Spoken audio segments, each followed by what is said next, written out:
সম্মানিত দর্শক শ্রোতা ভাই ও বোনেরা, আসসালামু আলাইকুম। স্টক ইনভেস্টর বিডি চ্যানেলের পক্ষ থেকে আপনাদের সবাইকে স্বাগতম জানাচ্ছি।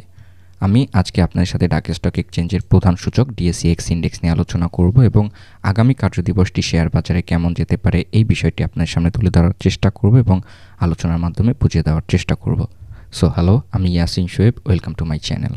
তো দর্শক, আমরা যদি আজকে ডিএসইএক্স ইন্ডেক্সের ডে চার্টের দিকে একটু লক্ষ্য করি, আপস এবং ডাউনের মাধ্যমে কিন্তু দিনটি পার করেছে এবং আমরা আজকে যে ক্যান্ডেলটি পেয়েছি এটি কিন্তু একটি গ্রিন হ্যামার ক্রিয়েট করে দিনটি পার করেছে এবং ভলিউমের দিকে লক্ষ্য করলে দেখতে পাচ্ছি বিগত দিনের যে রেড একটি ভলিউম ক্রিয়েট করেছিল সেখান থেকে আজকে রিকভারি করে গ্রিন একটি ভলিউম, বিগত দিনের থেকে লেনদেনের পরিমাণটিও কিন্তু আমাদের শেয়ার বাজারে আজকে বেশি হয়েছে।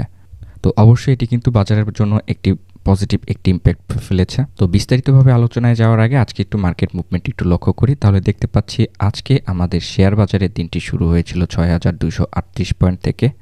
দিনটি হাই করেছিল ৬,২৫৩ পয়েন্টের কাছে এবং দিনটি লো করেছিল ৬,২৪০ পয়েন্টের কাছে এবং মার্কেট ক্লোজ করেছে ৬,২৪৫ পয়েন্টের কাছে এবং মার্কেট মুভমেন্ট ৬ পয়েন্ট আপট্রেন্ড করেছে। তো গ্রাফ চার্টের দিকে লক্ষ্য করলে দেখতে পাচ্ছি দিনের প্রথম ভাগ কিন্তু আমাদের বাজারটি আপট্রেন্ড করেছিল, পরবর্তীতে সেল প্রেসারে কিন্তু বাজারটি মিশ্র প্রতিক্রিয়া ডাউন ট্রেন্ডের দিকে চলে এসেছে, পরবর্তীতে দিনের শেষের দিকে কিছুটা হলেও রিকভারি করেছে। আজকে শেয়ার বাজারে ৮৯টি শেয়ারের দাম বেড়েছে, দাম কমেছে ৬৭টি শেয়ারের এবং অপরিবর্তিত রয়েছে ১৭৭টি শেয়ার। তো যে সকল কোম্পানিগুলো আজকে শেয়ার বাজার প্লাস ইন্ডেক্স কন্ট্রিবিউট করেছে সেখানে উঠে এসেছে Kohinoor, Rupali Bank, Olympic, Marico, BD Thai, Fuwang Ceramic, Central Pharma, PDL, KPPL এবং মিডল্যান্ড ব্যাংক। একই সাথে যে সকল কোম্পানিগুলো আজকে আমাদের শেয়ার বাজারে মাইনাস ইন্ডেক্স কন্ট্রিবিউট করেছে সেখানে উঠে এসেছে Sea Pearl Resort, Orion Infusion, Sonali Aansh, Emerald Oil, Berger Paint, Navana Pharma, Beach Hatchery Limited, BPML এবং ক্রিস্টাল ইন্স্যুরেন্স এবং প্রিমিয়ার ব্যাংক। দর্শক, আমার আরও একটি ইউটিউব চ্যানেল রয়েছে হিস্ট্রি রিলেটেড, চ্যানেলটির লিঙ্ক ডিসক্রিপশন বক্সে দিয়ে রাখবো, চাইলে আপনারা চ্যানেলটিতে ঘুরে আসতে পারেন। আমার এই নতুন চ্যানেলে আপনারাও সাবস্ক্রাইব করতে পারেন, মানে আমাকে একটু সাপোর্ট দিয়েন আর কি। তো আজকে আমরা যদি শেয়ার বাজারের সাপোর্ট এবং রেজিস্ট্যান্স লাইনটিকে একটু লক্ষ্য করি তাহলে দেখতে পাচ্ছি আমাদের প্রথম যে সাপোর্ট লাইনটি রয়েছে ৬,২২৬ পয়েন্টের কাছে, দ্বিতীয় যে সাপোর্ট লাইনটি রয়েছে এটি রয়েছে ৬,১৮৯ পয়েন্টের কাছে। তো দর্শক, আমরা যদি এখন রেজিস্ট্যান্স লাইনটিকে একটু লক্ষ্য করি তাহলে দেখতে পাচ্ছি আমাদের প্রথম যে রেজিস্ট্যান্স লাইনটি রয়েছে এটি রয়েছে ৬,২৬৭ পয়েন্টের কাছে, দ্বিতীয় যে রেজিস্ট্যান্স লাইনটি রয়েছে এটি রয়েছে ৬,৩০০ পয়েন্টের কাছে এবং তৃতীয় যে আমাদের রেজিস্ট্যান্স লাইনটি রয়েছে এটি রয়েছে ৬,৩৪৭ পয়েন্টের কাছে। তো দর্শক, সাপোর্ট এবং রেজিস্ট্যান্স লাইনটিকে ড্র করার পরে ডে চার্টের দিকে একটু লক্ষ্য করি তাহলে দেখতে পাচ্ছি আজকে আমাদের ক্যান্ডেলটি কিন্তু আপট্রেন্ড করেছিল ৬,২৫৩ পয়েন্টের কাছে, পরবর্তীতে সেল প্রেসারে কিন্তু ৬,২৪৫ পয়েন্টের কাছে গিয়ে ঠেকেছে। তো বিগত দিন থেকেই কিন্তু আমাদের বাজারটি কিছুটা ডাউন ট্রেন্ডে থাকলেও আপাতত কিন্তু আপট্রেন্ড করা শুরু করেছে, এটি কিন্তু একটি পজিটিভ একটি লক্ষণ।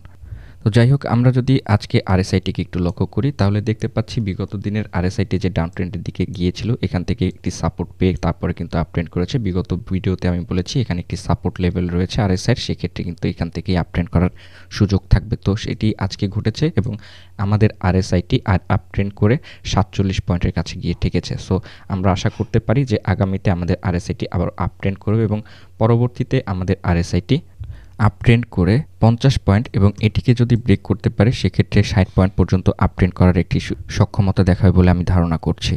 দর্শক, আমার আরও একটি ইউটিউব চ্যানেল রয়েছে হিস্ট্রি রিলেটেড, চ্যানেলটির লিঙ্ক ডিসক্রিপশন বক্সে দিয়ে রাখবো, চাইলে আপনারা চ্যানেলটিতে ঘুরে আসতে পারেন। আমার এই নতুন চ্যানেলে আপনারাও সাবস্ক্রাইব করতে পারেন, মানে আমাকে একটু সাপোর্ট দিয়েন আর কি। তো যাই হোক, আমাদের আরএসআইটি একটি ভালো একটি অবস্থানে রয়েছে বর্তমানে। তো এখন যদি আমরা এমএসিডি ক্রসওভার দিকে একটু লক্ষ্য করি তাহলে দেখতে পাচ্ছি এমএসিডি ক্রসওভার থেকে কিন্তু আমরা কোনো পজিটিভ সিগন্যাল পাচ্ছি না। এমএসিডি ক্রসওভারে যে ফাস্ট মুভিং অ্যাভারেজ লাইনটি রয়েছে এটি কিন্তু ডাউন ট্রেন্ডের দিকে লক্ষ্য করতে পারছে এবং স্লো মুভিং অ্যাভারেজ লাইনটিও কিন্তু ডাউন ট্রেন্ডের দিকে গিয়েছে। সো এখানে কিন্তু একটি ক্রসওভার ক্রিয়েট করে ফেলেছে অলরেডি এবং এমএসিডি ক্রসওভারের হিস্টোগ্রামের ভলিউমটি লক্ষ্য করলে দেখতে পাচ্ছি বিগত দিনের যে আপ ট্রেন্ডের র্যালি সেখান থেকে ধীরে ধীরে কিন্তু একটি ডাউন ট্রেন্ডের দিকে চলে এসেছে এবং আজকের হিস্টোগ্রামের ভলিউমটি রেড একটি ভলিউম ক্রিয়েট করে দিনটি পার করেছে। তো আগামী কার্যদিবসটি শেয়ার বাজারের জন্য অত্যন্ত গুরুত্বপূর্ণ। আমরা যারা ইনভেস্ট করব বলে চিন্তাভাবনা করছি অবশ্যই ভালোভাবে মার্কেটটি ওয়াচ করে তারপরে বিনিয়োগের সিদ্ধান্ত নেওয়াটাই ভালো হবে। যেহেতু আমাদের আরএসআই থেকে কিন্তু পজিটিভ সিগন্যাল পেলেও হিস্টোগ্রামের এমএসিডি ক্রসওভারের ভলিউম থেকে কিন্তু আমরা কোনো পজিটিভ সিগন্যাল পাচ্ছি না, এখানে একটি ক্রসওভার ক্রিয়েট করেছে। তো আগামীকালকে আশা করছি যদি আপট্রেন্ডের ধারাটি বজায় থাকে সেক্ষেত্রে এখান থেকে আবার আমাদের এমএসিডি ক্রসওভারটি আপট্রেন্ড করবে এবং ফাস্ট মুভিং অ্যাভারেজ লাইনটি একটি ভালো একটি অবস্থানে যাবে এবং মার্কেটটি একটি ভালো একটি অবস্থানে যাবে। তো আপনারা যারা আগামী কার্যদিবসে বিনিয়োগ করবেন বলে চিন্তা ভাবনা করছেন, অবশ্যই দিনের প্রথম ভাগ পর্যন্ত আপনারা মার্কেটটি অবজার্ভ করবেন। যদি আপ ট্রেন্ডমুখী থাকে মার্কেটটি, সেক্ষেত্রে কিন্তু আমাদের ইনভেস্ট করাটা সেফ একটি ইনভেস্ট বলে গণ্য হবে। তো আজকে শেয়ার বাজারে আমাদের ক্যান্ডেলটি যেহেতু ৬,২৩৮ পয়েন্টের এখানে একটি সাপোর্ট পেয়ে আমরা লক্ষ্য করতে পারছি আপ ট্রেন্ড করেছে, সেক্ষেত্রে কিন্তু আমরা আশা করতেই পারি যে আগামী কার্যদিবসটি শেয়ার বাজার একটি ভালো একটি অবস্থানে যাবে।